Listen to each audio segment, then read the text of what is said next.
अब तक हमने देखा तानजीरो अपनी स्वॉर्ड बनाने के लिए स्वॉर्ड स्मिथ विलेज चला जाता है, पर हैगा नेजुका उसे वहाँ पर नहीं मिलते और तब वहाँ वो यूरिची की डॉल के साथ ट्रेन करता है, जहाँ उसे यूरिची की तलवार मिलती है और तब हैगा नेजुका उस तलवार को ठीक करने के लिए उसे वहाँ से ले जाते हैं। और तभी हम देखते हैं स्वॉर्ड स्मिथ विलेज पर दो अपर मूव्स हमला कर देते हैं, जिन्हें म्योचिरो, तानजीरो, मित्सुरी, गेन्या और नेजुको मिलकर हरा देते हैं। और आखिरी में हमें ये पता चलता है कि नेजुको पहली ऐसी डीमन बन चुकी है जो कि सूरज की रोशनी में चल सकती है। और हम देखते हैं मुजान की बरसों की खोज खत्म हो जाती है और मास्टर को ये एहसास हो जाता है कि मुजान नेजुको को हासिल करने के लिए बहुत जल्द आने वाला है। और अब आगे तब यहाँ सानेमी और ओबुनाई डीमन स्लेयर के मेंबर्स के साथ मिलकर एक डीमन का पीछा कर रहे होते हैं और तब वो लोग एक पुरानी जगह पर पहुँच जाते हैं। तब ओबुनाई कहता है, क्या तुम्हें पूरा यकीन है कि विलेज से यहाँ पर किसी को लाया गया है? तब डीमन स्लेयर का एक मेंबर कहता है, मैंने कल रात को ही इनका पीछा किया था, पर जब मैं कैसल के अंदर गया तब मुझे वहाँ पर कुछ नहीं मिला। तब सानामी कहता है, ऐसा कोई भी हवा में गायब नहीं होता बेवकूफ, आखिरकार तुमने उन्हें ऐसे गायब होने कैसे दिया? तब ओबुनाई कहता है, और आज भी एक लड़की गायब हो चुकी है। तब डीमन स्लेयर का मेंबर कहता है, हमने उस विलेज पर नजर रखी हुई थी, पर फिर भी हमारे नाक के नीचे ये सब कुछ हो गया। और तभी वो लोग देखते हैं कि एक डीमन एक लड़की को लेकर उस जगह जा रहा होता है। तब वो लोग भी उसका पीछा करने लगते हैं और उस डीमन को इस बात का एहसास हो जाता है। तब वो डीमन कहता है, मुझे इन्हें पहले ही मार देना चाहिए था, पर अब इसका कोई फायदा नहीं है। और तब वो कैसल के अंदर चला जाता है। तब वो चारों भी डीमन का पीछा करते हुए अंदर चले जाते हैं, जहाँ हम देखते हैं उनके आसपास बहुत सारे डीमंस होते हैं। तभी एक डीमन से मेंबर पर हमला कर देता है, पर हम देखते हैं ओबुनाई उसे बचा लेता है। तभी बाकी डीमंस भी उन सभी पर हमला कर देते हैं और ओबुनाई और सानामी उन्हें मारना स्टार्ट कर देते हैं। और हम देखते हैं कि डीमंस मेंबर्स को उन डीमंस के साथ लड़ने में प्रॉब्लम हो रही होती है, पर सानामी और ओबुनाई उन्हें बहुत आसानी से मार देते हैं। तब ओबुनाई कहता है, तुम दोनों वापस चले जाओ, मैं और विंड हाशिरा इसे संभाल लेंगे। तब वो दोनों मना करने लगते हैं। तब सनामी कहता है, तुम बस हमारे रास्ते में मुश्किलें पैदा करोगी, तो इसलिए यहाँ से चले जाओ। तब वो दोनों वहाँ से चले जाते हैं। तब ओबुनाई कहता है, यहाँ कुछ गड़बड़ लग रही है। तब सनामी कहता है, तुमने सही कहा, मैंने कभी भी इतने सारे डीमंस को इकट्ठा नहीं देखा है। और तभी उन्हें एक लड़की की मदद मांगने की आवाज सुनाई देती है। तब सनामी अकेले ही ऊपर चला जाता है। तब वहाँ पर उसे बहुत सारे डीमंस दिखाई देते हैं और वो अपनी विंड ब्रीथिंग की सेकंड फॉर्म को यूज करके उन सभी डीमंस को एक ही स्लैश में मार देता है। पर तभी वहाँ पर ओबुनाई आ जाता है और अपनी सरपेंट ब्रीथिंग की फिफ्थ फॉर्म को यूज करके बाकी बचे हुए डीमंस के भी सिर काट देता है। तब सनामी कहता है, आखिरकार तुम्हें मदद के लिए किसने बुलाया? तब वो डीमन कहता है, ये लोग तो बहुत पावरफुल हैं। ये कोई मामूली डीमन स्लेयर्स नहीं है, बल्कि हाशिरास हैं। तब वो डीमन वहाँ से भागने लगता है और सनामी कहता है, डीमन उस लड़की और अपने सिर को वहीं रख दो, नहीं तो मैं तुम्हें मार डालूंगा। और तब हम देखते हैं सुनामी के रास्ते में बहुत सारे डीमंस आने लगते हैं, पर वो उन्हें बड़ी ही आसानी से मारते हुए आगे बढ़ने लगता है। तभी वो डीमन छत पर चला जाता है और जैसे ही सुनामी और ओबुनाई बाहर आते हैं, वैसे ही उन्हें वहाँ पर बहुत सारे डीमंस दिखाई देते हैं। तब सुनामी कहता है, आखिरकार इतने सारे डीमंस आकाश से रहे हैं। तब ओबुनाई कहता है, तुम जाकर उस लड़की को बचाओ, इन सभी को मैं देख लूंगा। तब सुनामी वहाँ से चला जाता है और सरपेंट हाशिरा सरपेंट ब्रीथिंग की थर्ड फॉर्म को यूज करके उन सभी डीमंस के सिर काट देता है। तब सुनामी उस डीमन का पीछा करते हुए छत पर पहुँच जाता है और कहता है, तुम अपने इन मामूली से डीमंस के जरिए नहीं जीत सकते, तो इसलिए पहले ही हार मान लो और मर जाओ। तभी वहाँ पर बहुत सारे डीमंस सुनामी पर हमला कर देते हैं और तभी सुनामी विंड ब्रीथिंग की फोर्थ फॉर्म को यूज करके वहाँ पर खून की बारिश कर देता है। तब वो डीमन कहता है, अगर तुम्हें ये लड़की चाहिए तो ले, पकड़ ले इसे, और उसे नीचे फेंक देता है। पर हम देखते हैं ओबुनाई उसे हवा में ही पकड़ लेता है और तब वो दोनों उस डीमन का पीछा करने लगते हैं और जैसे ही उस कैसल से नीचे कूदते हैं, तभी उन्हें इन्फिनिटी कैसल की झलक दिखाई देती है, जहाँ पर बहुत सारे डीमंस होते हैं। और तब वो दोनों ये देखकर बहुत ज्यादा हैरान हो जाते हैं, पर उन्हें कुछ समझ नहीं आ रहा होता।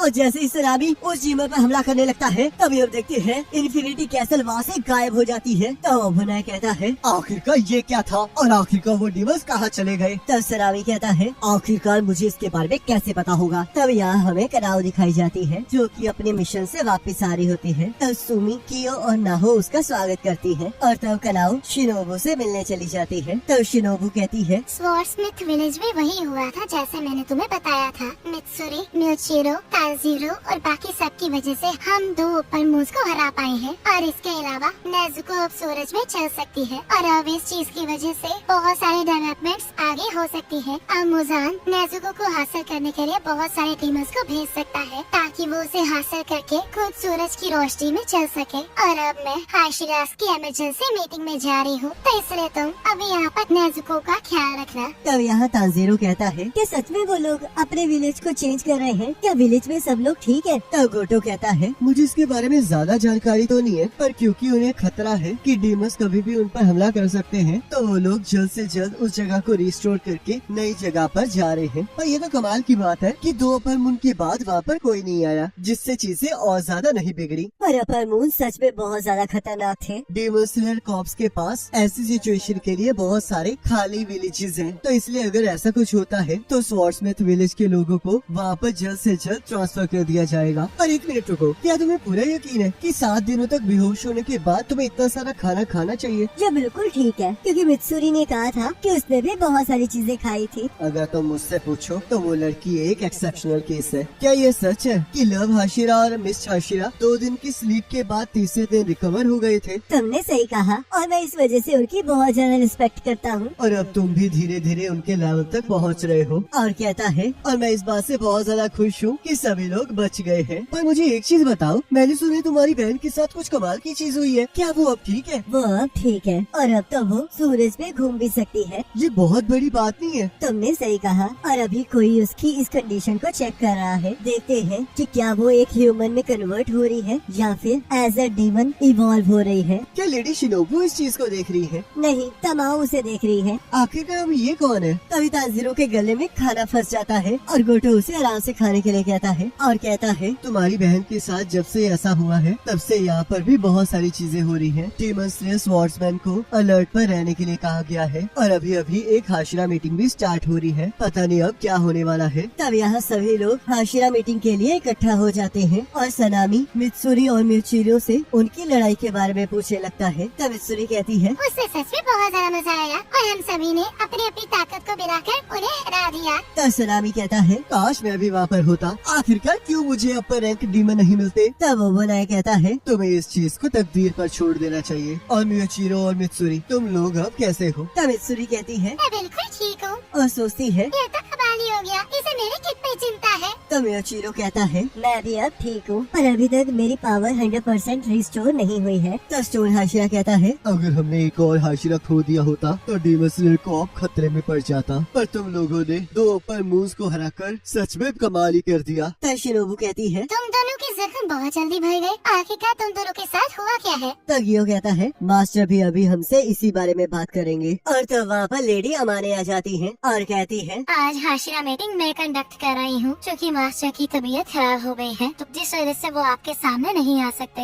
और मैं इसके लिए आप सबसे माफी मांगती हूँ। तब सभी लोग ये सुनकर शॉक हो जाते हैं। तब गियो में कहता है मैं मास्टर की अच्छी तबीयत के लिए प्रार्थना करूंगा, तो इसलिए लेडी अमाने अपने दिल को स्ट्रॉन्ग कीजिए। तो लेडी अमाने कहती है मैं सभी हाशिराज का तहे दिल से शुक्रिया अदा करना चाहती हूँ। मुझे पूरा यकीन है कि आपको ये पता ही होगा, पर अब एक डीमन ऐसा आ गया है जो कि सूरज में चल सकता है, जिस वजह से मुजान उसे हासिल करने के लिए यहाँ आ सकता है ताकि वो भी सूरज में चल सके। अब बहुत जल्द एक बड़ी लड़ाई स्टार्ट होने वाली है। अपर मून 4 और 5 के साथ लड़ते हुए मित्सुरी और म्यूचिरो को एक यूनिक मार्क मिला है। तो क्या आप हमें बता सकते हैं कि आपको ये मार्क किन कंडीशंस में मिले हैं? तब ये सुनकर मित्सुरी और म्यूचिरो दोनों हैरान हो जाते हैं। तो लेडी अमाने कहती है सेंगोकू पीरियड में एक स्वॉर्ड्समैन था जो कि मुजान को हराने के कगार तक पहुंच चुका था और वो swordsman first breathing style use करता था। कहा जाता है कि उस टाइम के सारे स्वॉर्ड्समैन पर ऐसे ही यूनिक टाइप के मार्क्स थे। तो सलामी कहता है मैं तो ये पहली बार सुन रहा हूँ, आखिरकार हमसे ये छुपाया क्यों गया? बहुत से ऐसे स्वॉर्ड्समैन थे जिन्हें वो मार्क नहीं मिला था और उन्होंने उस मार्क को हासिल करने के लिए खुद को बहुत सारी यातनाएं दी, जिस वजह से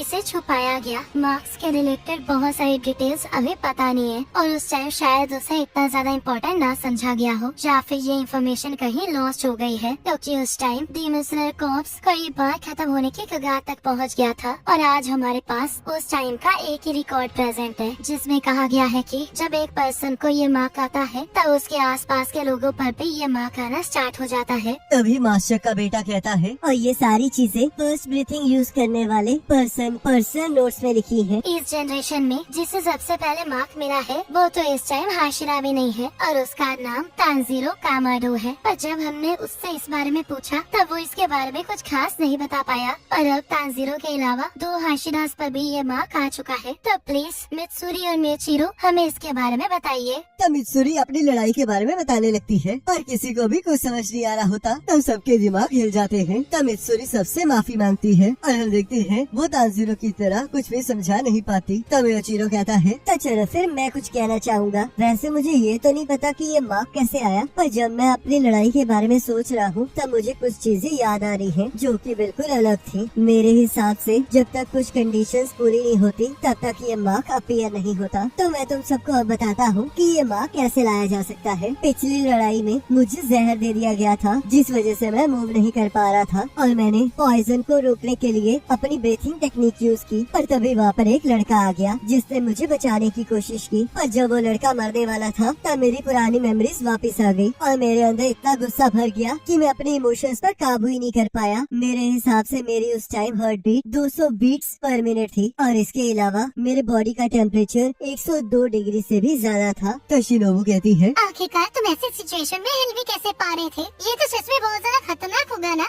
तुमने सही कहा और यही वो सिचुएशन है जहाँ हमें वो मार्क मिला था। अगर आप उस सिचुएशन में जिंदा बच जाते हो तो आपको वो मार्क मिल जाएगा, पर अगर आप उस सिचुएशन में मर जाते हो तो आपको वो मार्क नहीं मिलेगा। तो लेडी अमाने कहती है, पर आखिरकार तुम्हें कैसे पता था कि तुम्हारी बॉडी का टेम्परेचर 102 डिग्री से ज्यादा था? एक बार जब मुझे फीवर था तो बटरफ्लाई मेंशन में थर्मामीटर से मेरा टेम्परेचर चेक किया गया था जो कि 102 डिग्री था। और जब मेरे ऊपर मार्क अपीयर हुआ तब उस टाइम भी मुझे सेम ही हीट महसूस हो रही थी। तो सनामी कहता है, क्या ये सच में इतना आसान हो सकता है? तुम्हारा तो इतना सिंपल माइंड है कि तुम्हें ये सब कुछ सिंपल लग रहा है। मुझे तो तुमसे जलन हो रही है। जिसे सुनकर सनामी को गुस्सा आ जाता है। तो शिनोबू कहती है, तो इसका मतलब हाशिरास को जल्द से जल्द अपनी बॉडी पर ये मार्क हासिल करना होगा। तब गियोमे कहता है, ठीक है तो फिर हम एक ऐसा रास्ता ढूंढते हैं जिससे हमें ये मार्क मिल सके और आप प्लीज मास्टर को बता दीजिए कि वो ज्यादा चिंता ना करें। तो लेडी अमाने कहती है, थैंक यू। और मैं मार्क ट्रेनिंग के लिए तुम्हें एक मैसेज देना चाहती हूँ। जिन लोगों पर मार्क अपीयर हो चुका है अब उनके पास कोई चॉइस नहीं बची है, और जिनके ऊपर अभी मार्क नहीं आया है उन्हें इस बात का ध्यान रखना होगा। तो वो उन सबको कुछ ऐसा बताती है जिससे सब लोग हैरान हो जाते हैं। तो लेडी अमाने वहाँ से चली जाती है। तो गियोमे कहता है, ऐसी बात है, पर अगर ऐसा हुआ तो आखिरकार मेरा क्या होगा? तो गियू कहता है, अब जब लेडी अमाने यहाँ से जा चुकी है तो मैं भी यहाँ से जाना चाहता हूँ। तो सलामी कहता है, आखिरकार तुम कहाँ जा रहे हो? अभी हमें अपने रोज भी डिसाइड करने हैं। तुम 6 लोग इसे डिसाइड कर लो क्योंकि मेरा इससे कोई लेना देना नहीं है। तब वो बनाए कहता है, आखिरकार तुम्हारा ऐसा कहने का मतलब क्या था? क्या तुम ये भूल रहे हो कि तुम एक हाशिरा हो या फिर तुम अकेले ही जाकर ट्रेनिंग स्टार्ट करना चाहते हो? तब गियू बिना कुछ कहे ही जाने लगता है। तब सलामी उसे रोकने लगता है और शिनोबू कहती है, गियू अपने आप को एक्सप्लेन करो। मैं तुम लोगों जैसा नहीं हूँ। तब सलामी कहता है, मुझे ये बात बिल्कुल पसंद नहीं आई। तुमने ये बात पहले भी कही है। क्या तुम हमें नीचा दिखा रहे हो? तब मित्सुरी सबको शांत रहने के लिए कहती है और सनामी गियू को रोकने लगता है। पर तभी स्टोन हाशिरा जोर से ताली मारते हैं जिससे सबको हाई प्रेशर फील होने लगता है। तब गियोमे कहता है, बैठ जाओ, अब हम लोग अपनी डिस्कशन को कंटिन्यू करेंगे क्योंकि मेरे पास एक आइडिया है। तो यहाँ गोटो तानजीरो के लिए दोबारा से खाना ले आता है और कहता है, आखिरकार वो तीनों छोटी बच्चियाँ और तुम्हारी बहन कहाँ है? और मैंने तो आयोई को भी नहीं देखा। तो तानजीरो कहता है, इस टाइम डेमन स्लेयर स्वॉर्ड्समैन कोई भी ज्यादा जख्मी नहीं है तो इसलिए वो नेजुको के साथ खेल रही है और उन्हीं की वजह से नेजुको भी थोड़ा थोड़ा बोलना सीख गई है। ये तो बहुत अच्छी बात है, पर जब वो येलो बालों वाला लड़का यहाँ पर आएगा तो यहाँ पर बहुत मुसीबत होने वाली है। तो हम देखते हैं जेनित्सु मिशन से वापस आ जाता है। तो सुमी, कियो और नाहो जेनित्सु से मिलने आ जाती है और उसे मिशन पूरा करने के लिए थैंक यू कहती है। तो जेनित्सु खुश होकर कहता है, मुझे बहुत ज्यादा खुशी हुई कि तुम तीनों मुझसे यहाँ पर मिलने आई, पर ये मिशन सच में बहुत ज्यादा मुश्किल था। मुझे तो लगा था मैं मर जाऊंगा, पर तब मुझे ख्याल आया कि अगर मैं मर जाऊंगा तो तुम तीनों उदास हो जाओगी, जिस वजह से मैं उस मिशन को पूरा करके वापस आ गया। तुम मेरे बिना उदास थे ना? तब वो तीनों मना कर देती है जिससे जेनित्सु शॉक हो जाता है। तब कियो कहती है, पर हमें खुशी है कि तुम जिंदा वापस आ गए। तब आयो भी खेलते हुए बाहर आ जाती है। तो जेनित्सु कहता है, आयोई, तुमने भी मुझे मिस किया था ना जब मैं यहाँ पर नहीं था? तो आयो कहती है, मुझे नहीं पता मैं इसे किस तरह एक्सप्लेन करूँगी। और तभी वहाँ पर नेजुको आ जाती है और जेनित्सु का स्वागत करती है, जिसे देखकर जेनित्सु जोर जोर से चिल्लाने लगता है और कहता है, तुम इतनी ज्यादा प्यारी रही हूँ कि मैं मर सकता हूँ। तो आयोई कहती है तो जाकर मर क्यों नहीं जाते? तो ज़ेनित्सु कहता है आखिरकार क्या हुआ नेज़ुको, तू तो सच में बोल पा रही हो कि ये सब कुछ तुमने मेरे लिए किया है। इसे देखकर तो मुझे बहुत ज्यादा खुशी हो रही है। तो क्या इसका मतलब आखिरकार हम दोनों शादी करने वाले हैं? तो आयोई कहती है इससे दूर हो जाओ। तुम तो मून लाइट में बहुत ज्यादा प्यारी लगती थी, पर सूरज की रोशनी में तो तुम गजब लग रही हो। जब हम लोग शादी कर लेंगे तो मैं तुम्हें रोज सुशी और ईल खिलाऊंगा, तो इसलिए तुम बिना किसी चिंता के मुझसे शादी कर सकती हो। तो नेज़ुको कहती है तुम्हारा स्वागत है इनोसुके। जिसे सुनकर सभी लोग शॉक हो जाते हैं और ज़ेनित्सु को गुस्सा आ जाता है। तो ज़ेनित्सु कहता है आखिरकार वो बंदा है कहाँ? मुझे लगता है अब मुझे अपने हाथों को खून से रंगना ही होगा। तो यहाँ गोटो कहता है आखिरकार वो सुअर के सिर वाला लड़का कहाँ गया? तो तांजीरो कहता है इनोसुके सुबह सुबह तो यही था, पर अब पता नहीं कहाँ चला गया। तुम्हारी बहन को वो कुछ सिखा रहा था। और यहाँ देखते हैं इनोसुके नेज़ुको को अपना नाम सिखा रहा होता है, पर नेज़ुको हमेशा उसका नाम गलत ले रही होती है। तो यहाँ गेटो भी तांजीरो को यही बात बताता है और तब तांजीरो गोटो को और खाना लाने के लिए कहता है। तभी वहाँ पर हैगे नेज़ुको आ जाते हैं। तो तांजीरो कहता है आपका यहाँ पर स्वागत है। अब आपके घाव कैसे हैं? क्या आप अच्छा फील नहीं कर रहे हैं? और तब हम देखते हैं हैगे नेज़ुको की सांस बहुत ज्यादा चढ़ रही होती है और वो अपने कांपते हुए हाथों से तांजीरो को उसकी तलवार देते हैं। तो तांजीरो अपनी तलवार को देखकर बहुत ज्यादा खुश होता है और हम देखते हैं उसके ऊपर रेंगुकू का स्वॉर्ड गार्ड भी लगा होता है। तब गेटो हैगे नेज़ुको को बैठने के लिए कहता है और हैगे नेज़ुको कुछ कहने की कोशिश कर रहे होते हैं। तो तांजीरो कहता है आप चिंता मत कीजिए, मैं तलवार का ध्यान रखूंगा। तो तांजीरो अपनी तलवार को बाहर निकाल लेता है और कहता है ये तो पहले वाले से भी ज्यादा डार्क है। तो हैगे नेज़ुको कहते हैं ये बहुत ज्यादा हाई क्वालिटी स्टील है और जिस भी स्वॉर्ड्समैन की ये तलवार है वो पक्का बहुत ज्यादा ताकतवर होगा। इसके ऊपर ये डिस्ट्रॉय क्यों लिखा हुआ है? जिस स्वॉर्ड्समैन ने इस तलवार को बनाया था वो चाहता था कि ये तलवार सभी डिमंस को खत्म कर दे, तो इसलिए उसने इस पर अपना नाम ना लिखकर ये कैरेक्टर बनाया। मुझे बताया गया है कि रैंकिंग सिस्टम इस स्वॉर्ड के बनाए जाने के बाद स्टार्ट हुआ और सिर्फ हाशिया ही ऐसा होते थे जिनकी तलवारों के ऊपर डिस्ट्रॉयर ऑफ डीमंस लिखा जाता था। मुझे इसके बारे में बिल्कुल नहीं पता था। तो इसका मतलब ये तलवार कमाल की है। और जब मैंने इसे पिछली लड़ाई में यूज किया था तब तो मैंने ये कैरेक्टर नहीं देखा था। तो हैगे नेज़ुको को गुस्सा आ जाता है और वो कहती है मैंने तुम्हें पहले ही कहा है, उस टाइम तो मैंने उसका फर्स्ट स्टेज भी क्लियर नहीं किया था, पर फिर भी तुम लोगों ने उससे मुझसे छीन लिया और मैं इसके लिए तुम्हें मार डालूंगा। तो तांजीरो इसके लिए माफी मांगने लगता है। मेरे जख्म अभी तक ठीक नहीं हुए हैं और मैं अपने रोने को भी रोक नहीं पा रहा हूँ क्योंकि ये बहुत बुरी तरह दुख रहा है। तुम लोगों की दखल अंदाजी की वजह से मुझे इसे ठीक करने की प्रोसेस दोबारा से स्टार्ट करनी पड़ी। तो गोटो कहता है वैसे अगर मैं चोटों की बात करूँ तो इस लड़के की चोटें भी बिल्कुल आपकी जैसी हैं। इसकी भी तो बहुत सारी हड्डियाँ टूटी थी। तो हैगे नेज़ुको कहती है मैं तुम्हें भी मार डालूंगा। जरा ध्यान से सुनो तांजीरो, अब तुम्हें मरते दम तक मुझे राइस डम्पलिंग्स खिलाने होंगे। क्या तुमने ध्यान से सुना? आप चिंता मत कीजिए, मैं आपको राइस डम्पलिंग्स जरूर ला कर दूंगा। तो हैगे नेज़ुको वहाँ से चले जाते हैं और गोटो कहता है मैंने इनके बारे में बहुत सारी अफवाहें सुनी है पर ये सच में बहुत ज्यादा अजीब है। आज तो ये पहले से ज्यादा शांत थे, लगता है इन्हें बहुत ज्यादा दर्द हो रहा होगा। तो गैन्या कहता है क्या तुम लोग शोर मचाना बंद करोगे? मुझे माफ कर दो गैन्या, और तुम चिंता मत करो, अब तुम्हें शोर सुनाई नहीं देगा। और तभी हम देखते हैं इनोसुके खिड़की तोड़कर अंदर आ जाता है और जोर जोर से चीखने लगता है। इनोसुके आखिरकार तुम खिड़की तोड़कर अंदर क्यों आ रहे हो? तो गोटो कहता है क्या तुम पागल हो? लेडी शिनोबू तुम्हें मार डालेंगी। तो गैन्या सोचता है काश ये लोग मुझे कोई और कमरा दे दे। तो इनोसुके कहता है ग्रुप स्ट्रेंथ प्रोग्राम जल्दी ही स्टार्ट होने वाला है। तो तांजीरो कहता है आखिरकार अब ये क्या है? स्ट्रॉन्गेस्ट लोग इकट्ठा हो रहे हैं और उसके बाद वो लोग हमें ट्रेन करेंगे, पर मुझे भी इसके बारे में ज्यादा कुछ नहीं पता है। तो यहाँ शिनोबू कहती है हमने हाशिरो ट्रेनिंग और डेमन स्लेयर स्वॉर्ड्समैन ट्रेनिंग की सारी तैयारियां हमने सोच ली हैं। तो सनामी कहता है तो अब हम इसे स्टार्ट कब करने वाले हैं और ये कब तक चलेगी? तो गियोमे कहता है चलो फिर इसे 3 दिन बाद स्टार्ट किया जाए और वैसे भी हमारे पास ज्यादा टाइम नहीं बचा है। हमें नहीं पता कि मुजान अब आगे कौन सी चाल चलने वाला है, तो इसलिए मैं चाहता हूँ कि हम लोग जल्द से जल्द तैयार हो जाएं। तो बुनाई कहता है पर अगर डीमस ने लोगों पर हमला कर दिया तो हाशिरास के लिए ये सब कुछ संभालना बहुत मुश्किल हो जाएगा। तो शिनोबू कहती है और तब क्या होगा जब डीमंस तब हमला कर दे जब हम लोग ट्रेनिंग कर रहे होंगे। तो गियोमे कहता है अब तक हम ये एज्यूम कर सकते हैं कि डीमंस इस टाइम नेज़ुको को कैप्चर करने के पीछे लगे होंगे और वैसे भी स्वॉर्ड्समिथ विलेज पर हमला करने के बाद वो बहुत ज्यादा शांत हो गए हैं। पहले हम हाशिरास के पास ज्यादा टाइम नहीं होता था, अपने कुछ करीबियों को ही ट्रेन कर पाते थे, पर अब हमें ये मौका मिला है कि हम डेमन स्लेयर कॉर्प्स का स्तर बढ़ा सके। ये बहुत ज्यादा इम्पोर्टेंट चीज है और यही सब कुछ सोच के मैंने इस हाशिया ट्रेनिंग का प्रपोजल दिया है। तो सभी लोग इस बात के लिए मान जाते हैं। तो बुनाई कहता है। क्या ये ट्रेनिंग अभी के एक्टिव हाशिरा से हैंडल करेंगे? तो गियोमे कहता है। मैं रिटायर हाशिरा से भी मदद मांगूंगा। तो क्या इससे किसी को प्रॉब्लम है? तो सभी लोग इस बात के लिए मान जाते हैं। तो शिनोबू कहती है। और आज सिर्फ गियू ही बचा है। तो यहाँ से नेत्सु तांजीरो के पास चला जाता है और कहता है। मैं बहुत टाइम बाद अपने मिशन से वापस आया था, पर अब ये ट्रेनिंग स्टार्ट हो रही है। ये कितनी बेकार बात है।